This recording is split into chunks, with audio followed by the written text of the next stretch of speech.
नमस्कार, स्वदेश एजेंडा देख रहे हैं आप और मैं हूं आपके साथ राखी। राहुल गांधी के एक बयान से एक बार फिर सियासी संग्राम छिड़ गया है। लोकसभा में नेता प्रतिपक्ष और कांग्रेस सांसद राहुल गांधी ने अपने संसदीय क्षेत्र रायबरेली में पार्टी कार्यकर्ताओं और समर्थकों को संबोधित करते हुए प्रधानमंत्री नरेंद्र मोदी और गृह मंत्री अमित शाह आरएसएस पर आपत्तिजनक टिप्पणी कर दी। इतना ही नहीं, पीएम मोदी का इटली के प्रधानमंत्री के साथ वायरल वीडियो पर निशाना साधते हुए कहा कि देश में संकट है और मोदी जी मजाक कर रहे हैं। राहुल के इस बयान से राजनीति में जैसे भूचाल सा आ गया हो। बीजेपी ने राहुल गांधी के बयान की तीखी आलोचना करते हुए अराजकतावादी मानसिकता का प्रतीक बताया। ऐसे में सवाल यह है कि राहुल गांधी के पीएम मोदी और अमित शाह को लेकर दिए गए बयान के क्या मायने निकाले जाएं? पीएम का इटली की यात्रा पर तंज क्यों मारा गया? विस्तार से करेंगे चर्चा। उससे पहले देखिए ये रिपोर्ट। अमित शाह और नरेंद्र मोदी गद्दार हैं क्योंकि उन्होंने कॉन्स्टिट्यूशन पर आक्रमण किया।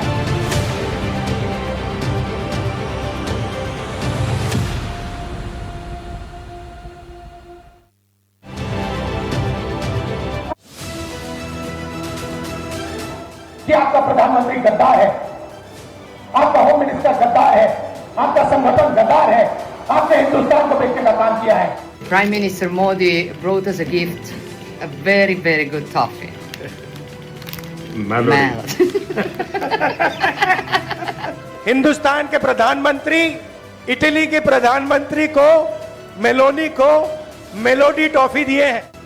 राहुल गांधी के पीएम मोदी और अमित शाह को लेकर की गई आपत्तिजनक टिप्पणी पर सियासी तापमान खूब चढ़ा है। राहुल गांधी ने पीएम मोदी और अमित शाह को खरी खोटी सुनाते हुए देश को बेचने का आरोप लगाया।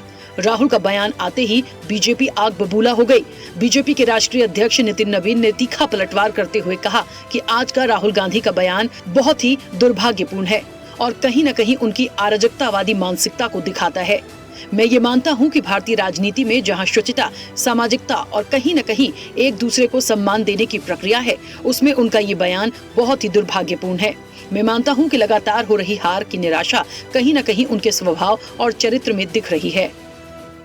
मैंने खुल के कहा है कि नरेंद्र मोदी संविधान पर आक्रमण कर रहे हैं। उन्होंने देश का धन अदानी अंबानी को बांटा।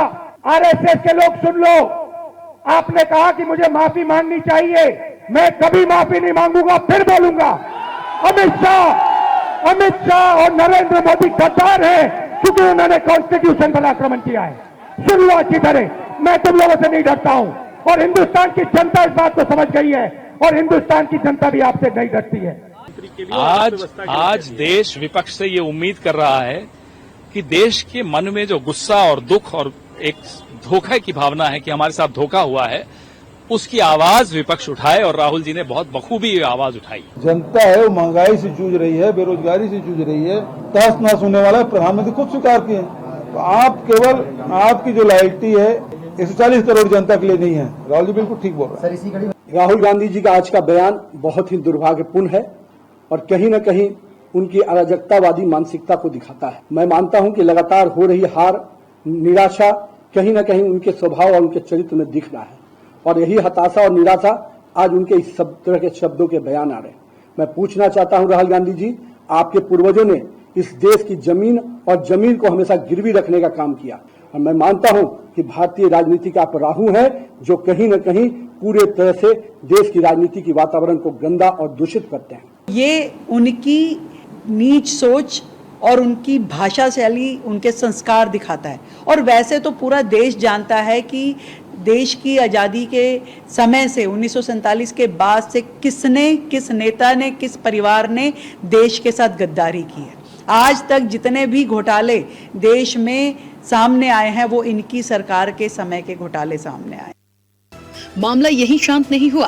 देश में वैश्विक संकट से जूझ रही अर्थव्यवस्था में तेजी लाने के लिए पीएम मोदी 5 देशों की यात्रा पर थे। उनकी यात्रा का आखिरी पड़ाव इटली था, जहां पीएम जॉर्जिया मेलोनी ने उनका स्वागत कर दोनों देशों के व्यापार संबंधों पर चर्चा की। दोनों पीएम रोम की सड़कों पर एक ही कार में घूमे और करीब 2000 साल पुराने ऐतिहासिक कोलोसियम का दौरा भी किया। इस बीच इटली की पीएम मेलोनी ने सोशल मीडिया पर पोस्ट किया वेलकम माय फ्रेंड और उस मेलोडी को लेकर थैंक कहा जिसे पीएम मोदी ने उन्हें गिफ्ट किया। वीडियो सामने आते ही राहुल यहाँ भी नहीं चुके और सीधे पीएम मोदी पर निशाना साधते हुए कह डाला कि देश वैश्विक संकट से जूझ रहा है और मोदी जी मजाक कर रहे हैं। इटली जाने से पहले, मेलोनी जी से मिलने से पहले उन्होंने हिंदुस्तान से कहा कि देखो आर्थिक तूफान आ रहा है, कम पेट्रोल का प्रयोग करो, सोना मत खरीदो, इलेक्ट्रिक गाड़ी खरीदो और विदेश में दौरा मत करो। और फिर उसी के एक दिन बाद 3-4 हजार करोड़ रुपए के हवाई जहाज में नरेंद्र मोदी घुसे, इटली की ओर गए, जेब में टॉफी ले गए और वहां की प्राइम मिनिस्टर को उन्होंने मेलोडी टॉफी खिलाई। अब देखिए ये क्या देश की जनता के साथ क्या खिलवाड़ हो रहा है। 140 करोड़ लोगों का प्रतिनिधि, ये कैसी हरकतें कर रहे हो साहब? मेलेडी मेलेनी मेलेनी मेलेडी, क्या हो रहा है? ये एक छवि है देश की, एक छवि है देश के प्रधानमंत्री के पद की। उस छवि के साथ खिलवाड़ मत कीजिए। आप 140-150 करोड़ लोगों के प्रतिनिधि हैं और देश एक संकट काल से गुजर रहा है। ऐसे में आपको बहुत गंभीर रहना पड़ेगा। लेकिन राहुल गांधी देश को बेवकूफ समझते हैं। जो इन पर चार्ज लगा है 11 करोड़ की आमदनी, 60 करोड़ का विदेश यात्रा पे खर्चा। आप तो विदेश यात्रा जाते हैं या तो देश को गाली देने या मौज मस्ती के लिए। नरेंद्र मोदी 1-1 घंटा देश के लिए देते हैं। बहरहाल भारत और इटली के बीच पिछले कुछ सालों में राजनीतिक और आर्थिक रिश्तों में तेजी आई है। दोनों देश रक्षा, ऊर्जा, व्यापार, विज्ञान और नई तकनीकों के क्षेत्र में लगातार सहयोग बढ़ा रहे हैं। फिलहाल भारत और इटली के बीच व्यापार 14 अरब यूरो यानी 1.60 लाख करोड़ रुपए से ज्यादा का है। दोनों देश विनिर्माण, ऑटोमोबाइल, मशीनरी, फार्मा, रक्षा और हरित ऊर्जा सेक्टर में निवेश बढ़ाने पर काम कर रहे हैं। मोदी आखिरी बार जून 2024 में इटली गए थे। उस समय उन्होंने G7 शिखर सम्मेलन में हिस्सा लिया था, जो इटली के अपुलिया क्षेत्र में आयोजित हुआ था। कुल मिलाकर मोदी मेलोनी से मेलोडी तक और मोदी शाह पर बड़ा बयान सियासी गलियारों में खूब चर्चा में है और पक्ष विपक्ष की सियासी तकरार पर अब सबकी निगाहें हैं। चैनल हेड आरपी श्रीवास्तव के साथ एग्जीक्यूटिव एडिटर राखी वर्मा की रिपोर्ट। अमित शाह और नरेंद्र मोदी गद्दार हैं क्योंकि उन्होंने कॉन्स्टिट्यूशन पर आक्रमण किया है।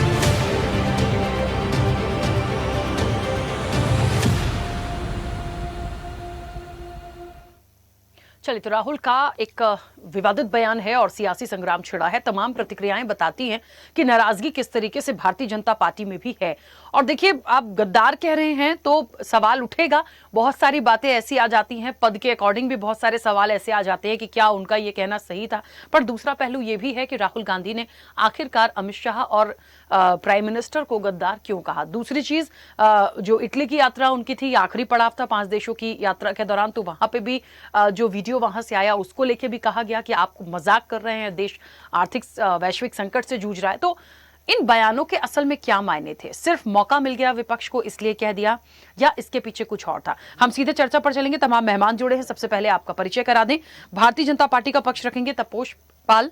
तपोश जी, बहुत स्वागत चर्चा में जुड़ने के लिए। कांग्रेस का पक्ष रखेंगे बीबी शर्मा। बीबी शर्मा जी, आपका भी बहुत स्वागत है।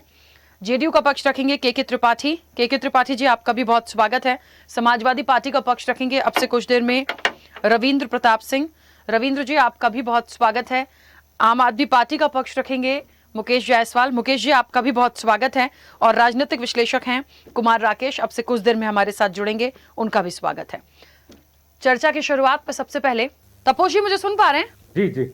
तपोश जी, कैसे इस बयान को लेते हैं? काफी ज्यादा तीखी जो पलटवार हुआ है वो भारतीय जनता पार्टी ने किया और उन्होंने कहा कि इस तरीके की भाषा का इस्तेमाल राहुल गांधी को नहीं करना था, इस तरह के बयान उनको नहीं देना चाहिए। दो तरफ से बातें आई हैं, एक तरफ मेलोनी की तरफ भी उनकी प्रतिक्रिया आई है, वहां भी उन्होंने निशाना साधा, और गद्दार जो बोला वो भी एक निशाना साधा, और उसके पीछे बहुत सारी चीजें उन्होंने बताई है।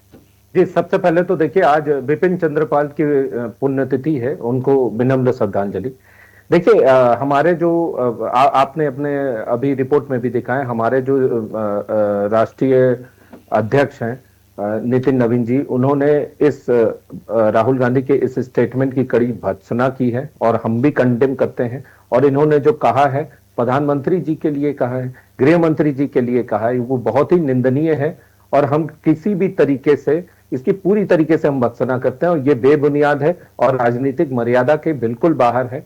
इनका जो हताशा है, जो हार की जो हताशा है, वो अब उनके स्वभाव में आती हुई दिख रही है। ये संयम खोने लगे हैं और इनके जो बातें हैं वो भी बिल्कुल लीक से हटके हैं, जो कि किसी भी तौर पे आप इसको फ्रस्ट्रेशन, टेम्परामेंट लूज, ये सारी चीजें जो हैं आप कह सकते हैं।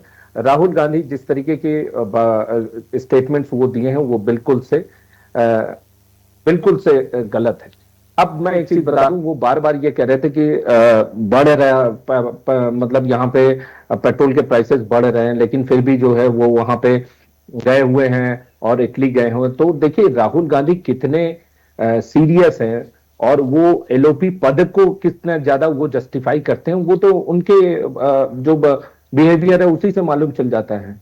राहुल गांधी, अमित शाह जी ने जब इस पे एसपीजी अमेंडमेंट बिल 2019 का जब डिस्कशन हो रहा था और उसके बाद भी जब अभी जो सेशन चल रहा था उसमें भी उन सबको अगर लिया जाए तो राहुल गांधी बजट सेशन 2018 में सिंगापुर में थे, बजट सेशन 2023 में इंग्लैंड में चले गए थे, बजट सेशन 2025 में वियतनाम चले गए थे और विंटर सेशन 2025 में जर्मनी चले गए थे। अब कई ऐसे मौके हैं जहां पे कि राहुल गांधी को प्रेजेंट रहना है, जो बीइंग एलओपी उनको जो है वहां प्रेजेंट होना चाहिए, वो नहीं रहते हैं, वो सीरियसली चीजों को लेते ही नहीं है और वो इस तरीके के गद्दार वर्ड और गद्दार ये गद्दार बोल रहे हैं और इनके जो पार्टी प्रेसिडेंट है वो मोदी जी को टेररिस्ट बोल रहे हैं।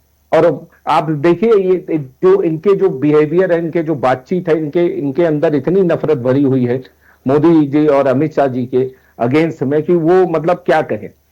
आप अगर गद्दार वाली बात कहते हैं तो राहुल गांधी जो प्रतिपक्ष के नेता हैं वो फाइनेंशियल टाइम्स में जो छपा है उनका इंटरव्यू, और इस पे जो है हमारे इस पे हम लोगों ने प्रेस कॉन्फ्रेंस भी किया था और उसमें उन्होंने राहुल गांधी ने विदेशी अखबार में ये बोला था कि कांग्रेस की स्ट्रैटेजी ये है कि हम चुनाव आयोग और चुनाव प्रणाली के विश्वसनीयता के खिलाफ एक विरोध पैदा कर रहे हैं और प्रमाण के आधार पे नहीं, not on the basis of proof but the basis of propaganda and spread among the wider public.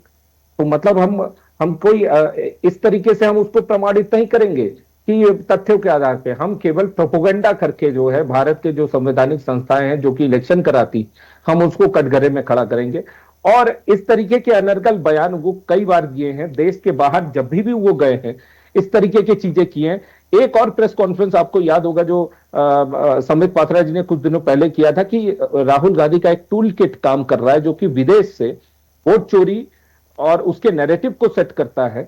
Operation सिंदूर में भारत की भूमिका और आर्मी को सरेंडर जैसा दिखाने की कोशिश कर रहा है और जिसके हैंडल जो है और संघ परिवार और उसको व्यक्तिगत रूप से किस तरीके से हार्म किया जाए उसको गलत दिखाने की कोशिश करते हैं। और ये सारे के सारे जो हैंडल्स थे जब उसको जांच किया गया तो मालूम चला कि वो यूएस से चल रहे हैं, यूरोप से चल रहे हैं, थाईलैंड से चल रहे हैं, बांग्लादेश से चल रहे हैं, पाकिस्तान से चल रहे हैं और साउथ ईस्ट एशिया से चल रहे हैं। और इन सब के किसी ना किसी तरीके से इन सब पे जो जुड़ाव था वो राहुल गांधी पे था, कांग्रेस के लीडर्स पे था, इवन कि पवन खेड़ा के जो हैंडल्स थे वो भी यूएस से चल रहे थे। आपने देखा था वो सारी चीजें।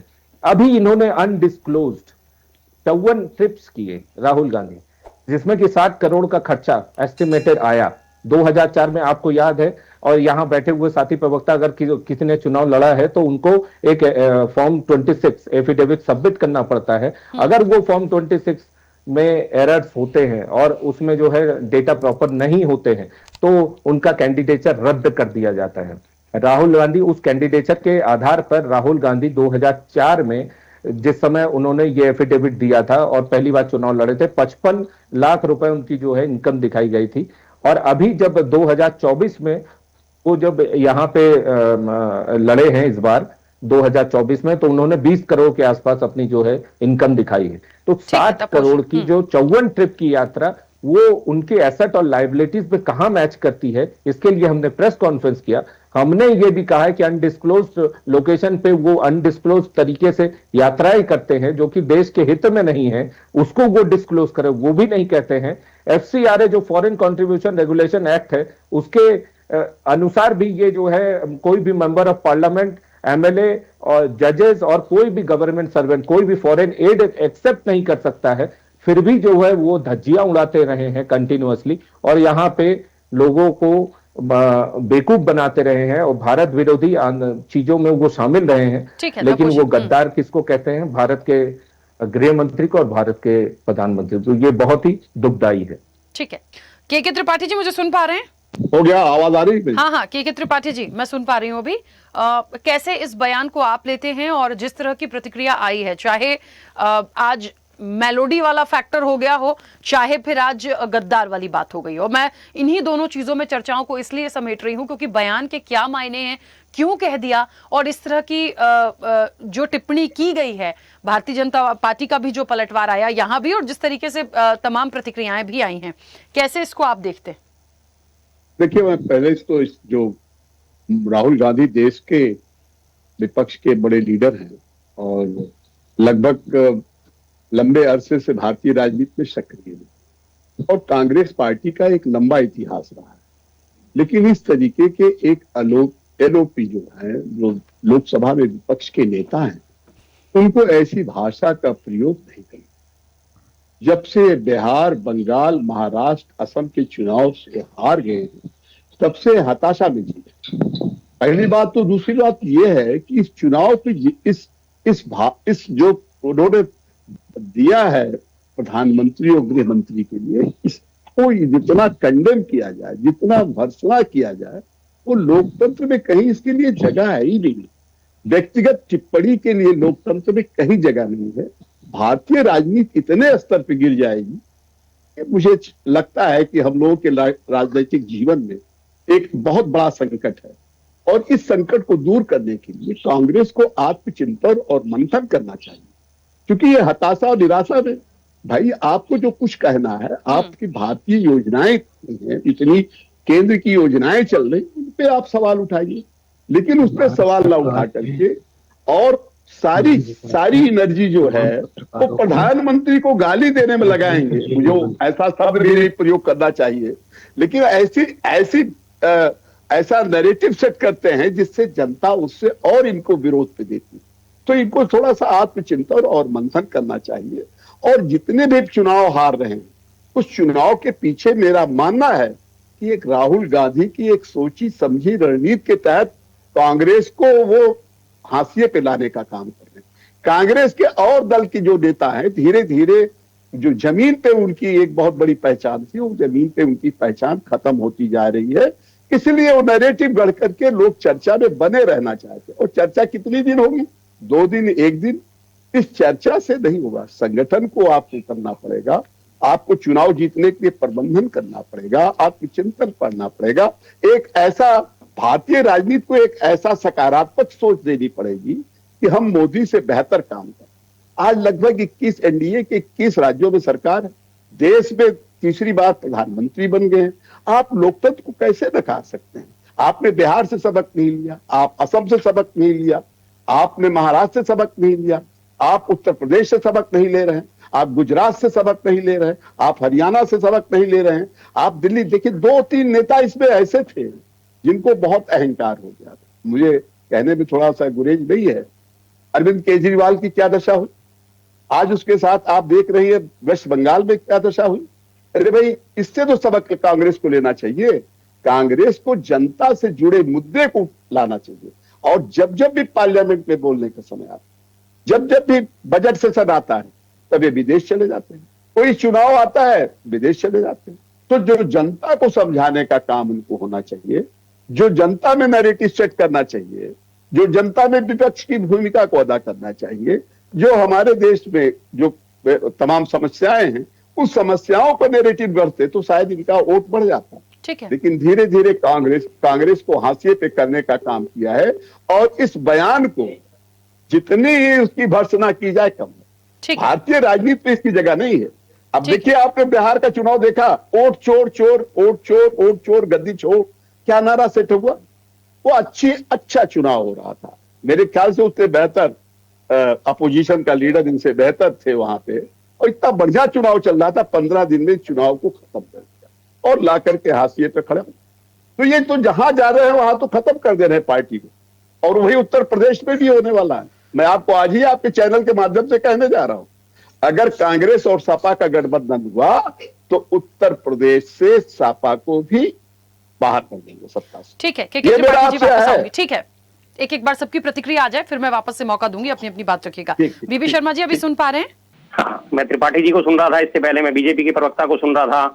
इन्होंने जो बात बोली आज, जो राहुल गांधी जी ने हमारे जवाब दिया, गद्दार, बिल्कुल सही कहा है।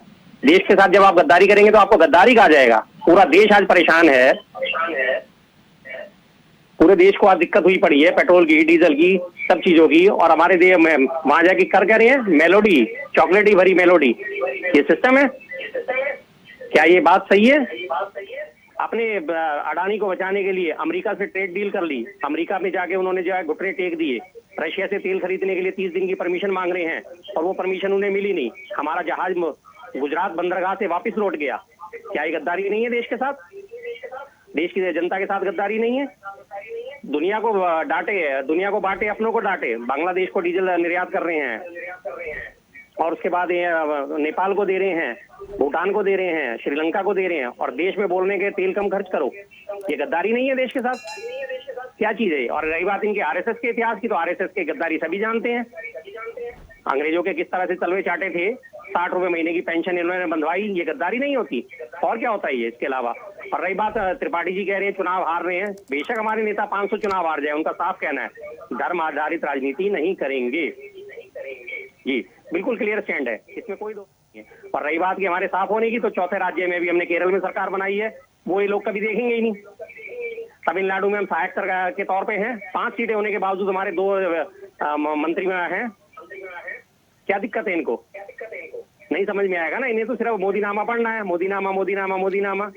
पूरे देश को झंझट में डाल के, पूरे देश को आर्थिक तबाही के कगार पे ला खड़ा करके, ये देश के साथ गद्दारी नहीं तो क्या है? पिछले 12 साल में कौन सी ऐसी पॉलिसी है जो देश के आर्थिक उत्थान के लिए करी गई हो? 55 लाख करोड़ से बढ़ा के 255 लाख करोड़ कर्जा कर दिया देश का। यार गद्दारी नहीं है? क्या चीज है फिर ये? और अभी भी जब सवाल में आप पूछे जाते हैं, पूरे देश को शर्मसार कर दिया, पूरे विश्व में। एक पत्रकार का सवाल नहीं लिया गया उनसे, और उसके बाद कह रही है विपक्ष का प्रोपेगेंडा था, ये राहुल गांधी जी ने उनको प्लांट करा था। कितनी शर्म की बात है कि राहुल गांधी जी के बारे में बात करी जा रही है कि राहुल गांधी जी ने उनको प्लांट करा था। अरे भाई, हमारा प्रोपेगेंडा ध्वस्त करते ना, उनका सवाल लेते और सवाल का जवाब देते। करते विपक्ष का प्रोपेगेंडा ध्वस्त, क्यों नहीं कर पाए आप? क्योंकि आपके पास जवाब नहीं है, पढ़े लिखे नहीं हो, इंग्लिश आपको आती नहीं है, ट्रांसलेटर आपके पास मौजूद नहीं था। और जवाब वो अगर वो पूछते तो क्या जवाब देते? वो देश जो नॉर्वे देश नंबर 1 पे है, और हमारा देश का कहाँ है? 157वें नंबर पे।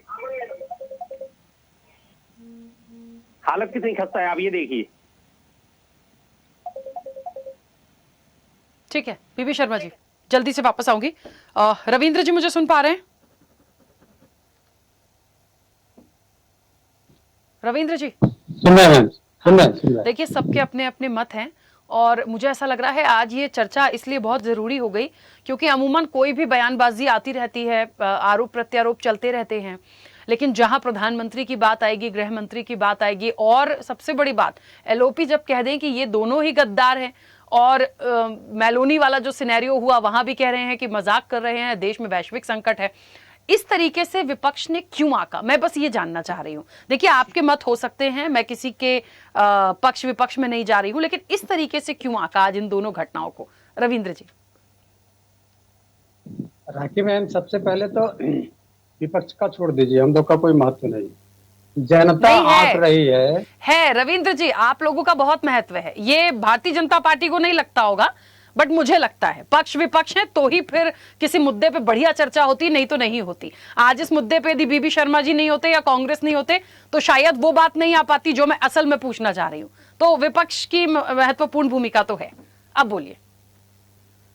मैं दूसरी बात कह रहा था कि हम लोग का तो कोई भी, अभी थोड़ी देर के लिए महत्व मत मानिए, चलिए हमने गलत शब्द बोल दिया होगा। अभी जनता कह रही है, हमसे कह रहा था पेट्रोल मत लो, पेट्रोल डीजल की राशनिंग हो गई है, घर से मत निकलो, विदेश यात्रा पे मत जाओ, बच्चों को पढ़ाओ मत, सब कुछ बोल दिया। साहब टहलने निकल गए, बड़ी गर्मी लग रही थी भारत में, 45 डिग्री 50 डिग्री में, टहलने निकल गए। किस लिए गए बताएं ना भारत की जनता को। तो सारे के सारे रूल भारत की जनता पे लागू हैं, इनके मंत्री पे लागू नहीं है। 14 गाड़ियों का काफिला लेके चल रहे हैं, वो लागू नहीं है रूल। तो हम नहीं कह रहे हैं, ये पूरी भारतीय जनता पूछ रही है। अब आते हैं जो शब्द बोले, शब्द कड़े हो सकते हैं लेकिन सत्यता से परे नहीं। प्रधानमंत्री मोदी ने उस अमेरिका का गुलाम हमको बना दिया है जिस अमेरिका को हम आंखें तरेर के देखते थे। और 71 के वार में 7th फ्लीट को वापस जाना पड़ गया था। आज वही अमेरिका हमारे लोगों को हथकड़ी बेड़ियों में बेचता है। वही अमेरिका कहता है, जो राहुल गांधी जी ने कहा उससे भी कड़े शब्द सुन लीजिए। अमेरिका का एक इंस्टीट्यूशन है इंटरनेशनल रिलीजियस फ्रीडम, उसने हमारे पूरे संपूर्ण देश को ही कह दिया इसको विशेष निगरानी में रखा जाए। है ना, ये भारतीय जनता पार्टी के प्रवक्ता बैठे हैं, इस पर प्रतिक्रिया दें 1 मिनट की, बोले अमेरिका के खिलाफ। फिर अमेरिका ने कह दिया रॉ पे और आरएसएस पे बैन लगा दीजिए ना प्रतिक्रिया, हम अपने आंतरिक मामले सुलझा लेंगे। इंटरनेशनल जो आपने छवि बनाई हुई है, यही छवि बनाई हुई है। फिर ट्रंप कहता है नहीं अब तेल मत खरीदो ईरान से, हम घुटना टेक देते हैं। फिर ट्रंप कहता है रूस से तेल मत खरीदो, हम घुटने टेक देते हैं। फिर कह रहा है कि नहीं ले अब ले लो, तो हम लेने लगते, कहता अब नहीं लेने देंगे, तो हम घुटने टेक देते हैं। तो मोदी की हो सकता है एप्स्टीन फाइल से कोई संबंध हो, एप्स्टीन फाइल को भुलवाने के लिए लगातार प्रोपोगंडा किया जा रहा है। नहीं तो इस तरीके से गुलाम नहीं है। 2 चीज हो सकती है, या तो एप्स्टीन फाइल में है या जो ICPL है जो यंग लीडर्स को ट्रेनिंग देती है उस अमेरिका, उस ट्रेनिंग को अटेंड कर चुके हैं मोदी जी, तो वहां गुलामी सिखाई गई होगी इनको, अमेरिका की गुलामी करना। और देश की क्या स्थिति बता गई है, कुछ तो कांग्रेस के प्रवक्ता बताए हैं, कुछ सभी लोग जान रहे हैं। गैस नहीं मिल रही, पेट्रोल नहीं मिल रहा, डीजल मिल रहा, 20% महंगाई बढ़ चुकी है और भविष्य अंधकार में है। करेंसी नहीं है, 100 करेंसी इन्होंने वापस ले लिया झूठ बोल के। पता नहीं 100 करेंसी छापा कि नहीं छापा, किसी को नहीं मालूम, आपको भी नहीं मालूम होगा। और 100 अगर करेंसी जितनी छापी उसने वैसे कितनी करेंसी मार्केट के सर्कुलेशन में है, दिसंबर तक आने दीजिए, आपको करेंसी नहीं दिखाई पड़ेगी। करेंसी नहीं छापने के कारण यूपीआई को प्रमोट किया इन लोगों ने। किस यूपीआई को? चीनी यूपीआई को प्रमोट किया इन्होंने। तो ये सब ठगी है देश के साथ में, देश को धोखा दिया इन लोगों ने। और देश की हालत क्या बना रखी है राखी जी, आप भी 4.5 लाख रुपया उधार हैं, ये जो भारतीय जनता पार्टी के प्रवक्ता बैठे हैं ये भी उधार है, हम सभी लोग उधार हैं। क्यों, किस चीज के लिए उधार हैं? मेड इन इंडिया फलाना फलाना ढमाका ढमाका, 98% FDI निकल के चली गई, ये मोदी जी के कारण हो गई। बताया क्या, आत्मनिर्भर बन गए। ये जितनी बात बोलते हैं उसका ठीक उल्टा होता है। आज जब आरएसएस को रॉ पे प्रतिबंध लगाने की बात कर रही है तो राहुल गांधी जी की बात को लेके उड़ रहे हैं आप। मतलब इंटरनेशनल कुछ भी नहीं है आपका, इंटरनेशनल आप गुलाम है अमेरिका के। और अगर जानना चाहेंगे कि ये देश क्या था, ये देश ने इंडोनेशिया को आजाद कराया था। मोदी की हिम्मत नहीं है कि एक व्यक्ति को आजाद करा दें। और अगर देशद्रोह से इतना चिढ़ है इनको, तो भारत के व्यापारियों को, भारत के बुद्धिजीवियों को, भारत के पत्रकारों को, कितने लोगों को जेल में सड़ा दिया देशद्रोह के नाम पे। कितने लोग अभी सड़ रहे हैं जेल में, और सब देश में कंट्रीब्यूशन कर रहे थे।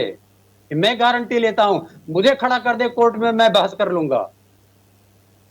फिर हमने क्या किया था, शीत युद्ध के दौरान जब 2 हमारे वहां गुट हुआ करते थे, नाटो और वार्सा पैक्ट, हमने दोनों को मौका दिया। हमारे पास पहनने के लिए चप्पलें नहीं थी, चलने के लिए साइकिलें नहीं थी, और दोनों को तमाचा मारा हमने कहा अपना गुट निरपेक्ष आंदोलन बनाते हैं। और बनाया कहां, यूरोप में घुस के बनाया, यूगोस्लाविया में।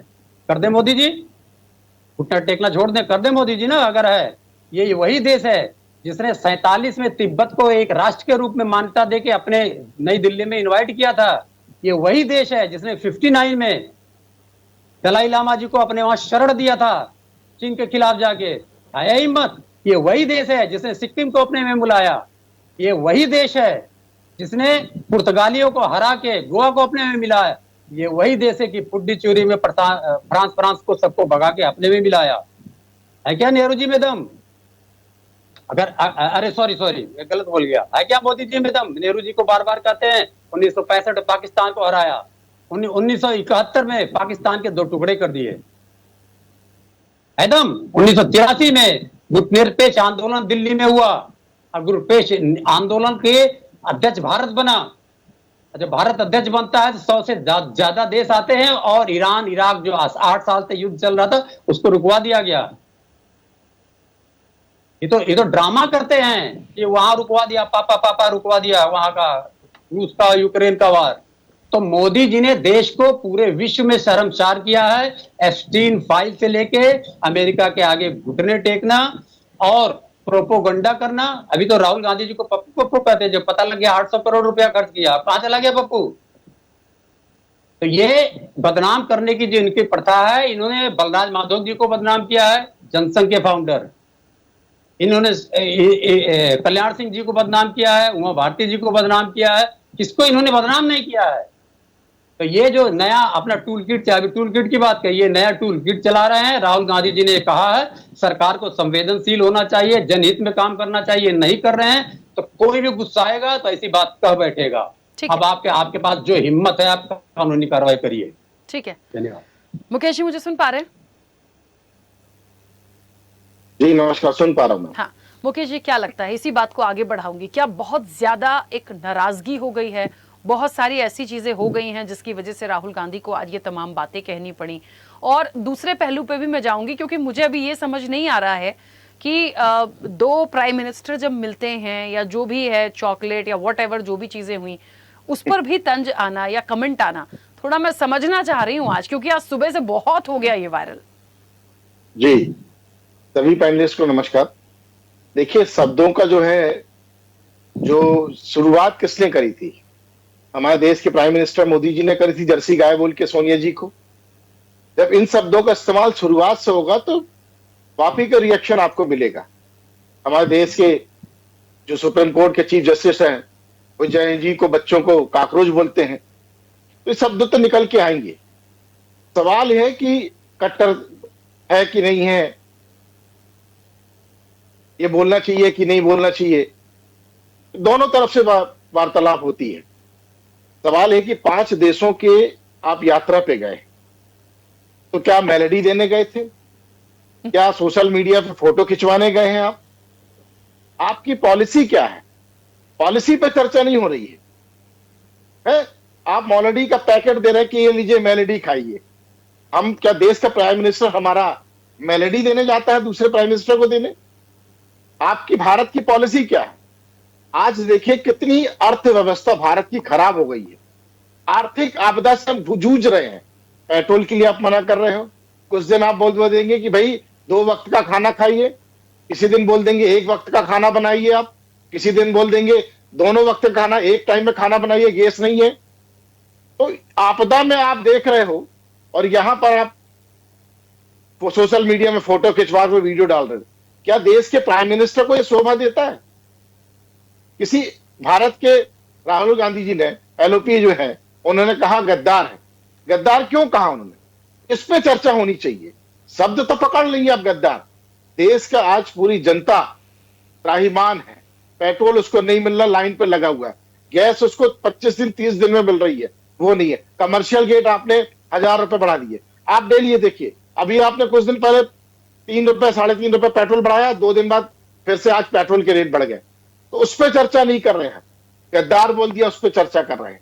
गद्दार कोई किस लिए बोला होगा, यह सोचने का विषय ना। देश की जनता परेशान हो रही है और आप वहां पे जाके सोशल मीडिया में वीडियो डाल रहे हैं। इन शब्दों को जब चढ़ाती है तो आदमी के शब्द निकलते हैं, पीड़ा निकलती। देश की अगर पीड़ा है तो निकलता है। उस शब्द को व्याख्या करते हैं, गद्दार बोलेगा। इन शब्दों को सोचना चाहिए ना। आज देश परेशान है, उस पर चर्चा करें हम। जैन जी परेशान है, उस पर चर्चा करें। युवा बेरोजगार है, उस पर चर्चा नहीं कर रहे हैं। हम कहां जा रहे हैं, किस देश कहां ले जा रहे हैं? आने वाला समय राखी जी और विपदा में आने वाली है। गैस अभी नहीं मिलेगी, पेट्रोल के रोज दाम बढ़ेंगे, यह स्थिति होने वाली है। हमारे देश के प्रधानमंत्री 5 देश की यात्रा करने के बाद लौटेंगे, क्या जवाब देंगे? यहां प्रेस कॉन्फ्रेंस लेंगे, वहां प्रेस कॉन्फ्रेंस एक बच्ची ने सवाल पूछ लिया, वहां भागते हुए दिख रहे हैं। क्यों भाग रहे भाई? आप जवाब दीजिए ना। देश का प्रतिनिधि देश के प्रधानमंत्री है, आप जवाब दे दीजिए उसको। पूरा देश और कुछ यहां पे गोदी मीडिया उसके पीछे लग गए, बच्ची के 4 से 5 साल की पत्रकारिता होती। अरे एक दिन की पत्रकारिता हो या 4 से 5 साल की पत्रकारिता, जवाब क्यों नहीं दे रहा? भागते क्यों आप?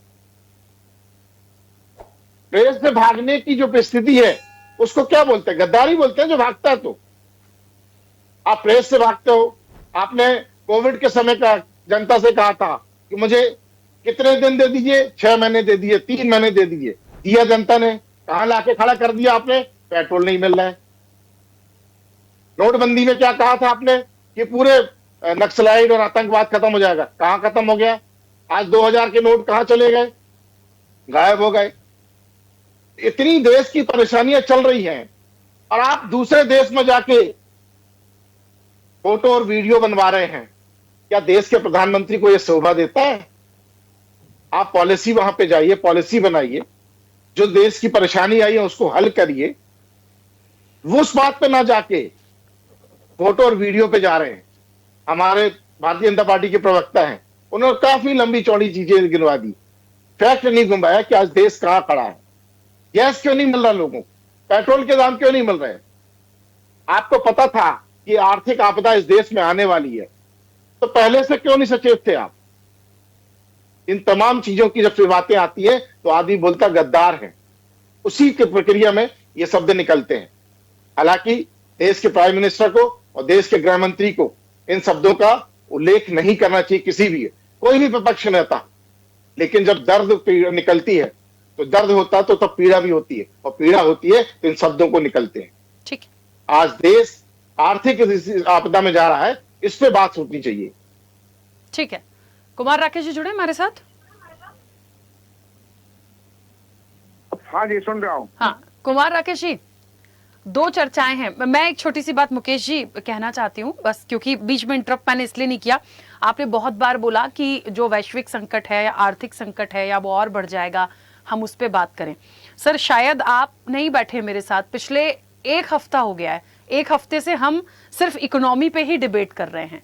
होता यह है अमूमन हर दिन कोई नया डेवलपमेंट आएगा, इकोनॉमी में हर दिन कोई ऐसी गिरावट आए तो मुद्दा होता है। लेकिन जब कंटिन्यूसली हम इकोनॉमी पे बात करते होते हैं, तो आज देश के प्रधानमंत्री को या गृह मंत्री को कोई गद्दार कह दे या वो मेलोडी वाला इतना एकदम तेजी से चीजें आ गई, तो ये जानना बहुत जरूरी था कि मायने क्या थे। कोई सी गलती हो गई चॉकलेट देके? और आप लोगों के भी सवाल जायज हैं कि यदि 5 देशों की यात्रा पर हैं तो उसकी पॉलिसी क्या है, वहां से क्या निकल रहा है।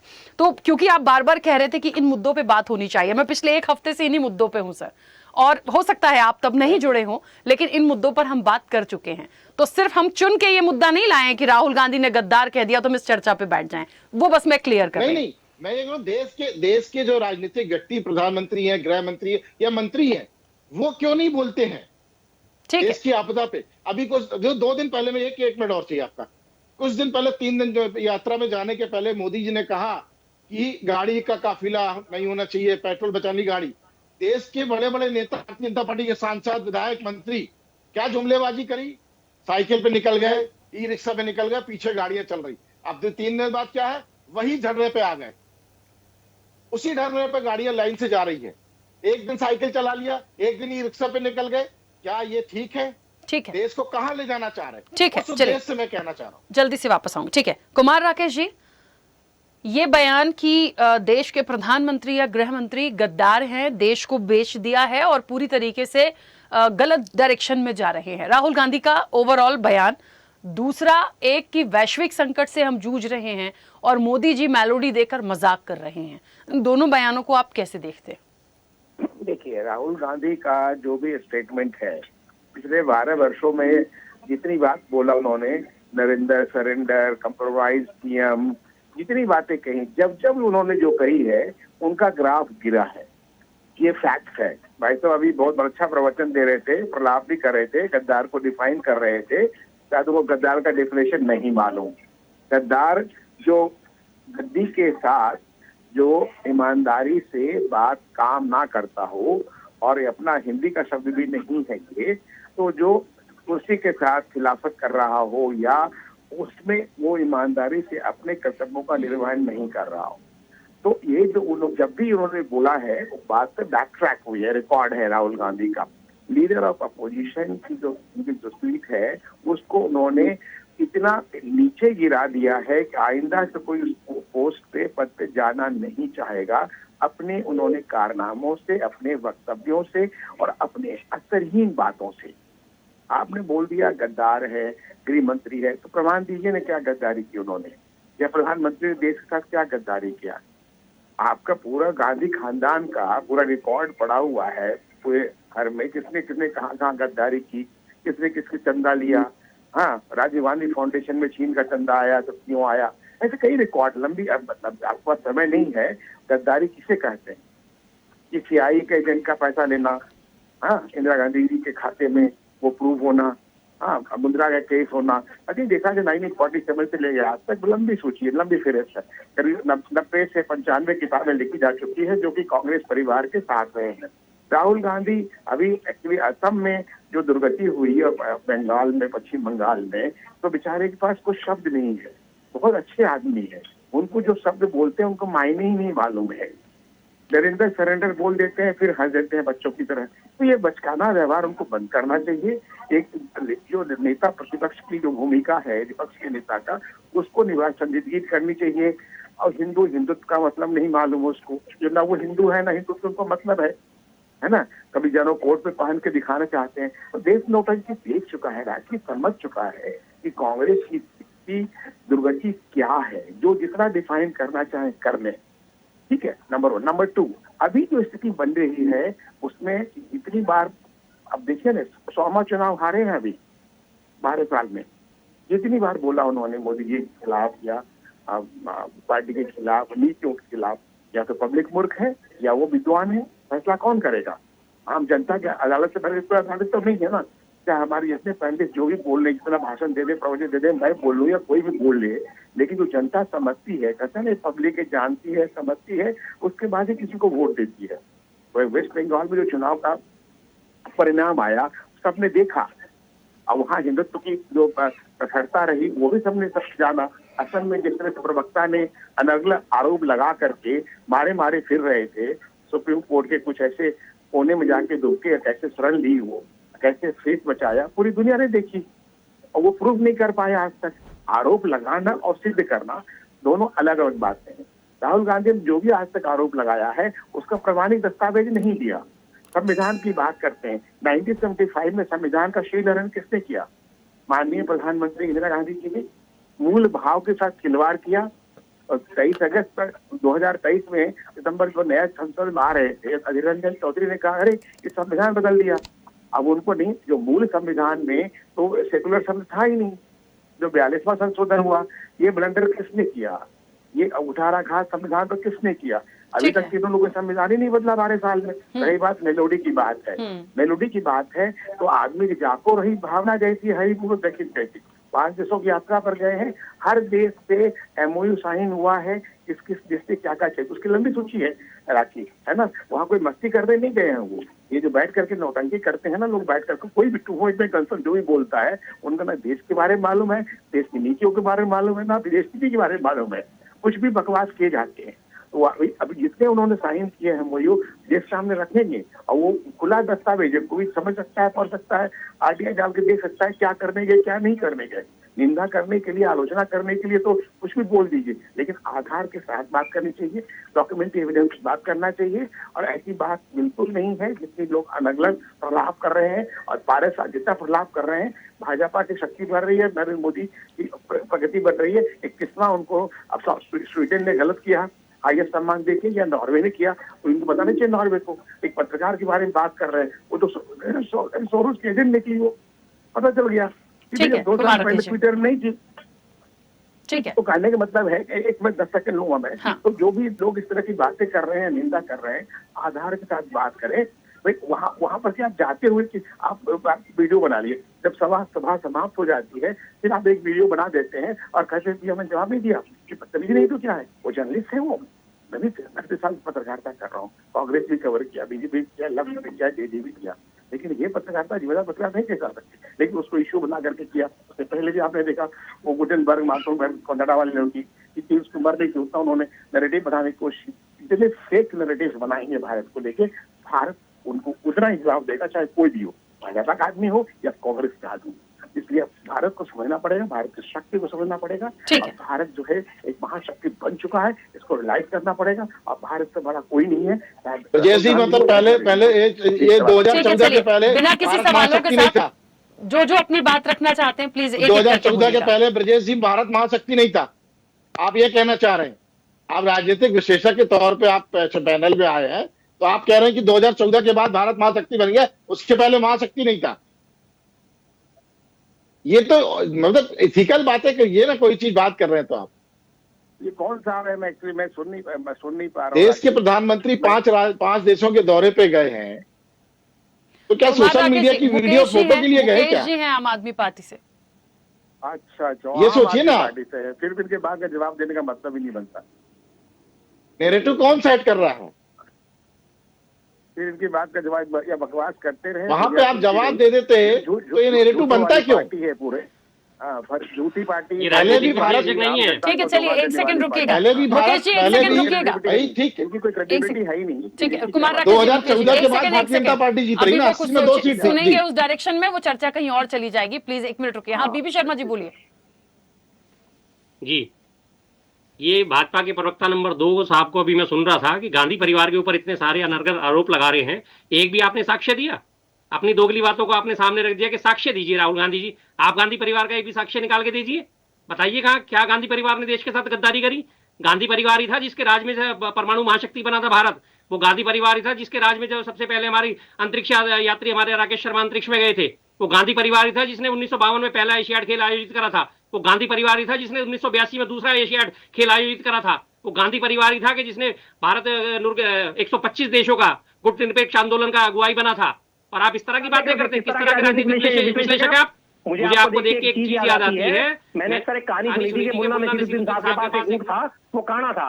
वो कैसे पता चलता था कि वो काना है? दूसरे ने देखा कि भाई वो एक तरफ की सिर्फ हरी हरी घास खाता था, दूसरी साइड की छोड़ देता था। तो ये राजनीतिक विश्लेषक उसी टाइप के हैं, इन्हें सिर्फ एक तरफ का नजर आता है, भाजपा भाजपा भाजपा। इन्हें कांग्रेस के बारे में कोई भी काम करे हुए नजर नहीं आते। कांग्रेस ने कहां से कहां पहुंचाया, अंतरिक्ष की ऊंचाइयों पे लेके गए, इन्हें कांग्रेस नजर नहीं आ रही गांधी परिवार के ऊपर आरोप लगाने के लिए। ठीक है बीबी शर्मा जी 1 सेकंड। ठीक है रविंद्र जी भी कुछ कहना चाह रहे हैं, प्लीज जल्दी से कंप्लीट करने दीजिए। हाँ बोलिए रविंद्र जी बोलिए। तपोश जी कुछ कहना चाहते हैं, इसके बाद अपनी बात रखिएगा। हाँ हाँ 1 सेकंड आ रही हूँ। हाँ जल्दी से रविंद्र जी।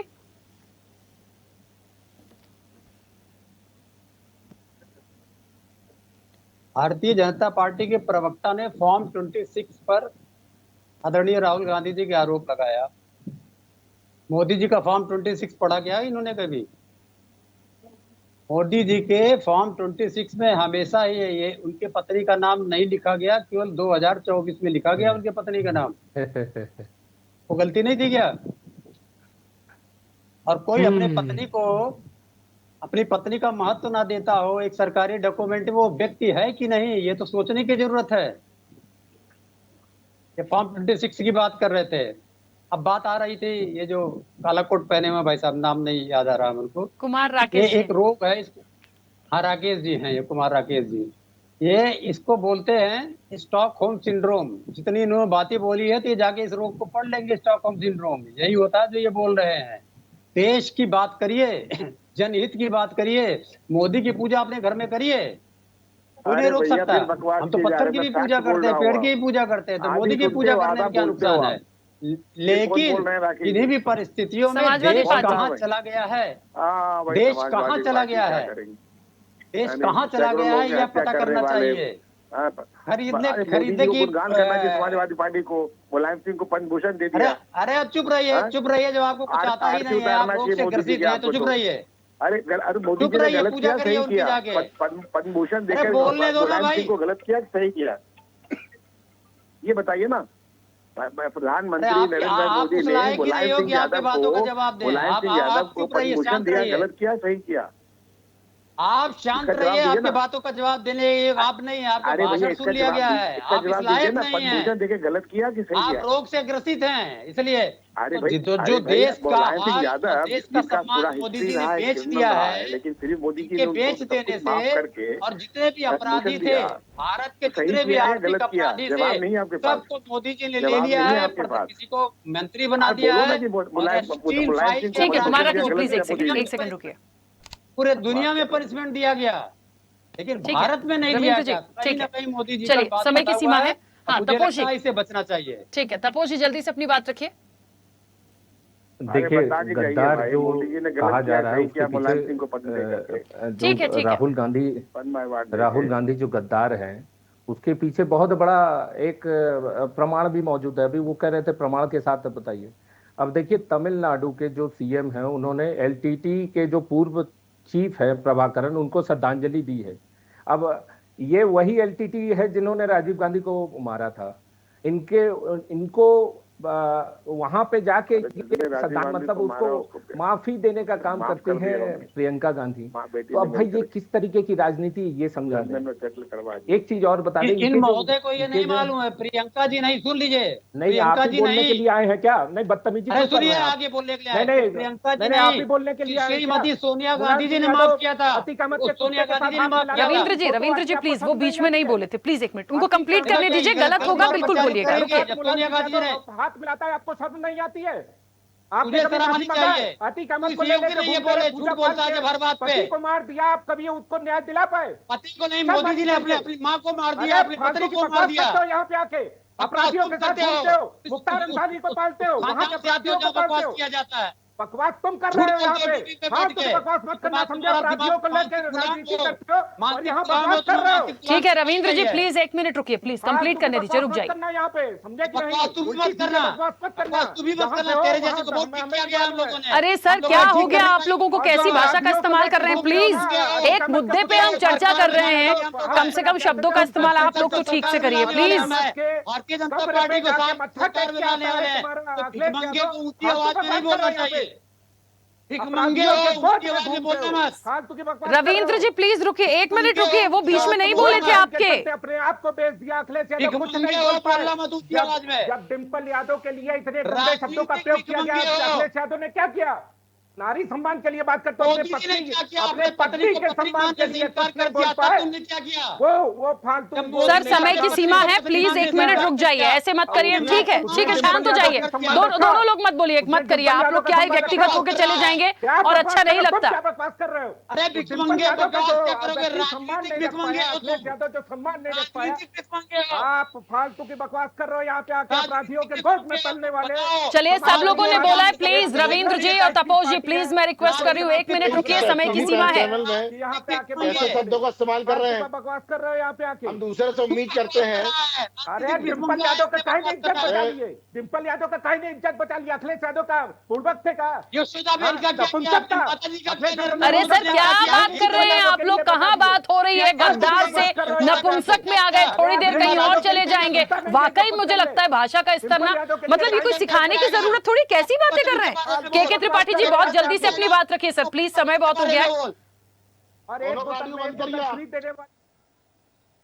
म्यूट करिए इनको। हाँ, के त्रिपाठी जी प्लीज बोलिए, अनम्यूट करिए जल्दी से।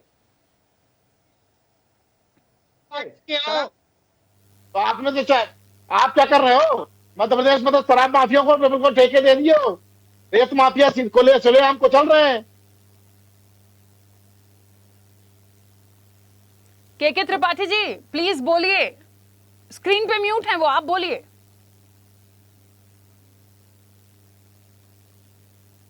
के त्रिपाठी जी आप अनम्यूट तो करिए पहले। सर अनम्यूट करके बोलिए, मैं नहीं सुन पा रही हूं, प्लीज। त्रिपाठी जी अनम्यूट करिए, अनम्यूट करके बोलिए। अटैक भी होगा थोड़ी देर में। अरे तुम्हारे हार्ट अटैक हो में कीड़े सर किस तरह की बातें कर रहे हैं? मैं मतलब मेरे लिए क्या अगली चर्चा ये रखवाएंगे?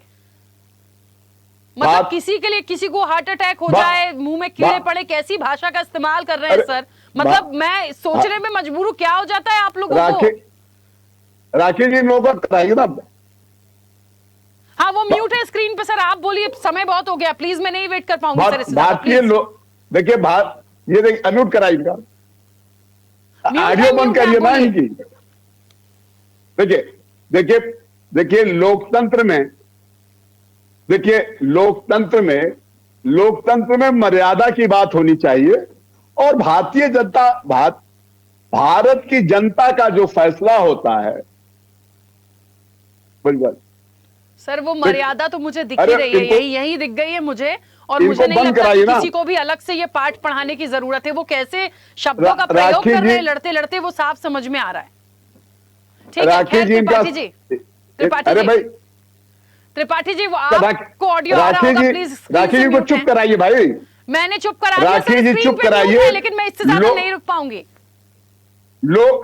लोकतंत्र में जनता को ही फैसला देने का अधिकार है और देश की जनता का ही फैसला सर्वमान्य होता है।